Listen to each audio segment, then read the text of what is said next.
I was standing in the kitchen holding a pot of boiling pasta when I heard it. A laugh, high-pitched, young, carefree, and it wasn't mine.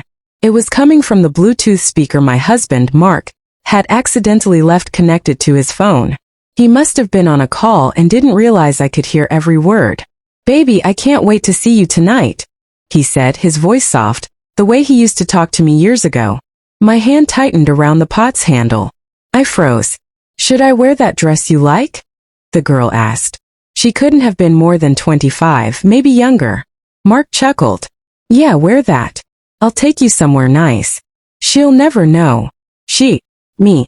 My vision blurred, but not from the steam. For the next 30 minutes I didn't move. My mind replayed their words over and over until the pasta had turned into a gluey lump in the water. I wasn't just hearing cheating. I was hearing the man I built a life with, the man I sacrificed for, planning his evening with someone who sounded like she still lived off iced coffee and Instagram likes. When he walked in that night, he smelled like cologne I hadn't bought him in years, the expensive kind. His shirt was tucked perfectly, and his smile was too wide, like nothing in the world could touch him. "Hey, dinner ready?" he asked, tossing his keys on the counter. I just stared at him. My chest felt heavy, my throat dry. "Mark," I said quietly, "who's she?" He froze for half a second. Not long enough for a stranger to notice, but long enough for me to catch. "What are you talking about?" His tone was too light, too fake. I walked past him straight to the speaker and hit play on the call recording I'd saved. Her laugh filled the kitchen again. His voice followed. "Yeah, wear that. I'll take you somewhere nice. She'll never know." Mark's face drained of color. "Listen," he started, but I cut him off. "Don't. I heard everything. And I'm done pretending you're the man I married." He exhaled like he'd been caught in a game he didn't want to play anymore. Then, instead of apologizing, instead of fighting for me, he smirked. "Fine. You want the truth? I've been seeing her for months. She's younger, fun, doesn't nag me every day. I deserve to be happy." My mouth went dry. "And I don't. You're comfortable, Jenna. Predictable. You've let yourself go. She makes me feel alive again." That was the moment something inside me shifted. I had been loyal, supportive. I worked 2 jobs when he lost his. I packed his lunches, cleaned his messes, and stood by him when everyone else walked away. And now? I was disposable. When he finally left that night, he didn't just walk out with his keys and jacket. He left with the man I used to know. Over the next week I found out everything. Her name was Lily.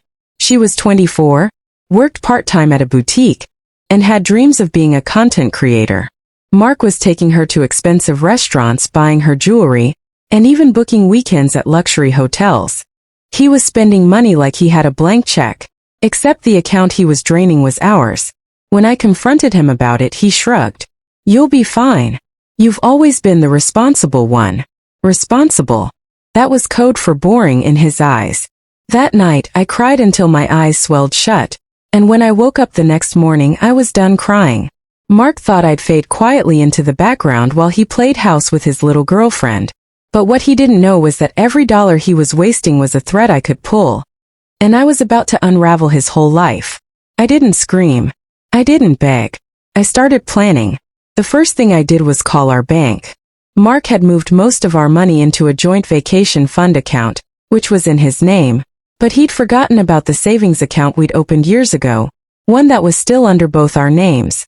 I quietly transferred what I could into my own private account. Then I dug deeper. I checked our credit cards. Every dinner date, every hotel stay, every little gift he bought her. It was all in black and white. I printed the statements not for me but for later. Because I wasn't just going to take my money back. I was going to make sure every single dollar he'd spent on her became the reason his perfect little fantasy came crashing down. And I had the perfect way to do it. One night I followed them.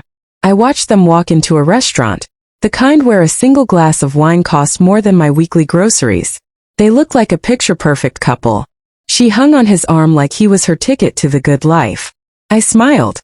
Because she had no idea the good life she thought she was getting was about to turn into the worst mistake she'd ever made. I wish I could say I woke up the next morning feeling lighter after confronting Daniel. But I didn't. Instead, I woke up with this gnawing weight in my chest. Betrayal is like that, it lingers, even after the truth is out. You can't just scrub it off like dirt. You feel it in your bones, in the way your body tenses without you realizing, in the moments when your mind replays every smile, every word, wondering what was real and what was a lie. But here's the thing. Once the shock fades, something else starts to grow. For me, it was a cold, sharp clarity. I saw Daniel for exactly who he was. Not the man I had built my life with, but a selfish, greedy boy who thought money and a pretty face would keep him happy forever. And the more I thought about it, the more I realized he didn't just betray me, he underestimated me. That was his biggest mistake. The week after he officially moved in with Jessica. Yes, he didn't even try to hide it. I went into what everyone around me thought was grieving wife mode. I stayed home, I wore oversized sweaters, I let my hair stay in messy buns, and I avoided social gatherings. People pitied me and I let them. Daniel probably thought I was at home crying into a tub of ice cream, replaying our memories while he spent our money on designer heels for her. But what I was really doing? Planning. I started by pulling out every single financial document we had. Bank statements, property deeds, insurance policies, tax returns from the last 10 years. I even dug up the paperwork for that small investment fund Daniel thought I had forgotten about. If Daniel was going to spend freely on her, I was going to make sure every dollar he spent cost him in ways he couldn't even imagine. One night, while the world slept, I sat at the kitchen table with a pen, a notepad, and my laptop. I went through the numbers line by line. Every account he had in his name was either joint or tied to assets I still had leverage over. And then I found something that made me sit back and smile. A small oversight in his own arrogance. Daniel had transferred a significant chunk of our savings into an account under his name only, thinking I wouldn't notice. But here's the thing. That money was originally from an account my late grandmother had set up for me before she passed. Legally, it was mine. He had no right to move it, which meant that, with the right paperwork and the right lawyer, I could freeze it faster than he could book their next weekend getaway. So I made an appointment with a lawyer. Not just any lawyer, but a friend of my cousin's who was known for handling high-profile divorce cases with a, shall we say, creative approach. Her name was Marissa, and from the moment I stepped into her office, she didn't waste time on small talk.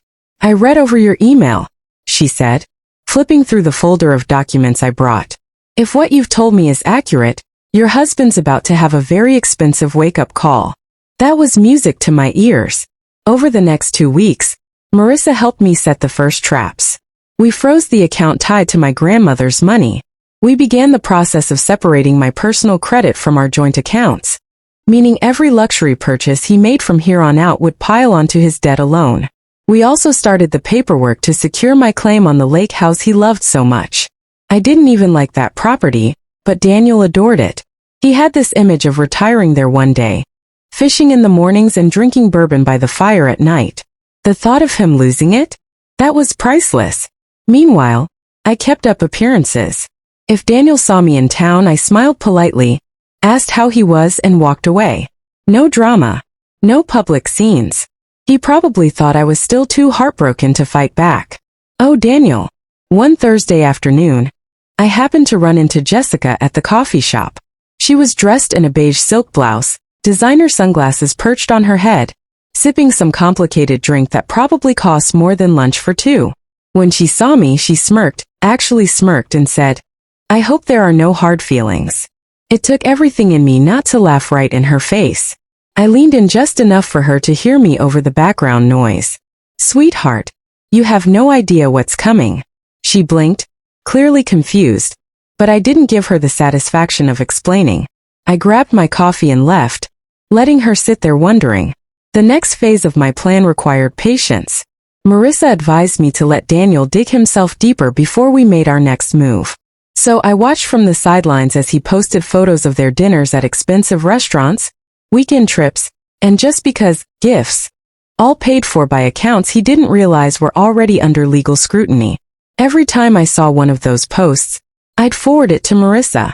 "Document everything," she had told me, "because every little thing is going to help us when we hit him with the final blow." But it wasn't just about the money anymore. I wanted him to feel the loss. I wanted the reality of what he threw away to hit him so hard he couldn't ignore it. That's when I remember something Daniel once told me early in our marriage. If you ever really wanted to hurt me, he had said half-jokingly, you'd take away my reputation. And just like that, I knew what my next move would be. Daniel was respected in our community. He was on the board of a local charity, had connections with several business owners, and liked to play the part of the generous, loyal family man. What people didn't know was that his generosity often came with strings attached, and that loyal image. Let's just say it was a carefully crafted illusion. I didn't need to lie about him. The truth was damaging enough. Marissa helped me gather everything. Receipts, screenshots, and even a few statements from people who had quietly dealt with Daniel's manipulations over the years, but never had the courage to speak up. I kept it all in a neat, organized file. And when the time was right, well, Daniel was about to learn that sometimes revenge isn't loud or messy. Sometimes it's quiet, calculated, and absolutely devastating. I woke up the next morning to the sound of my phone buzzing nonstop. At first, I thought it was my alarm, but when I reached for it, I realized it was a flood of notifications. Text after text, missed calls, emails, all of them from one person, Daniel. The man who had so confidently walked out of our marriage now sounded like a man drowning in panic. Every message was the same tone. Please call me. We need to talk. I think someone hacked my accounts. This is serious. I could lose everything. I lay there for a moment, just staring at the screen. This was the man who told me I was a burden. The man who replaced me with a girl who thought retirement plan meant having a rich boyfriend. And now he needed me. I smiled to myself. The plan was already working, better than I expected. After my lawyer finalized our divorce settlement, Daniel thought he'd walked away with the best deal of his life. He kept the penthouse, the luxury cars, and the joint investment accounts, or so he thought. What he didn't realize was that those accounts had certain conditions. Conditions that I had quietly arranged years ago when I realized he had a taste for flashy spending and zero financial discipline. I had been the one managing our investments from day one. And one thing Daniel never cared to read was the fine print. The fine print that gave me significant control. So when he started moving money around to impress her, I waited. I wanted him to think everything was smooth sailing. And then with one single email to our bank's compliance department, I triggered a fraud review on every joint account still under my name. Not illegal. Not even dramatic.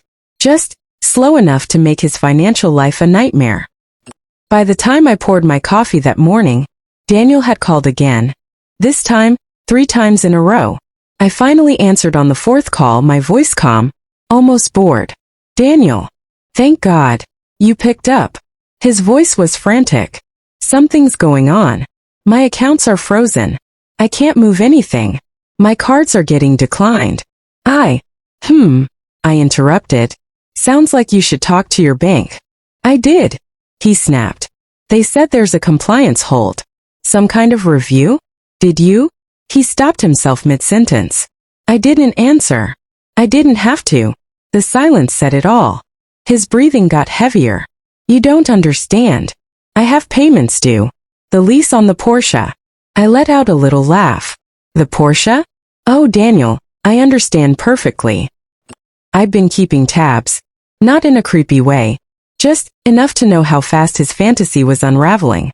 Sophie, the younger woman he left me for, had a taste for luxury that made Daniel look frugal. She wanted trips to Cabo every other weekend. Designer handbags that cost more than my entire monthly budget when we first got married. VIP tables at clubs where the champagne bottles had sparklers sticking out of them. At first, Daniel had been thrilled to play the role of generous older man. He flaunted his spending on her like a badge of honor. But now, with his accounts frozen and his credit cards hitting their limits, Sophie was starting to notice. And I knew exactly what would happen next. Later that week, I accidentally ran into one of Sophie's friends at a coffee shop. Pure coincidence. Except not really. I knew she'd be there. She posted her whole life online. We exchanged polite hellos, and then I let her do what people like her do best, talk. Oh my God, have you heard? Sophie is freaking out. Daniel can't pay for the trip to Bora Bora anymore. She was telling us she's reevaluating her situation.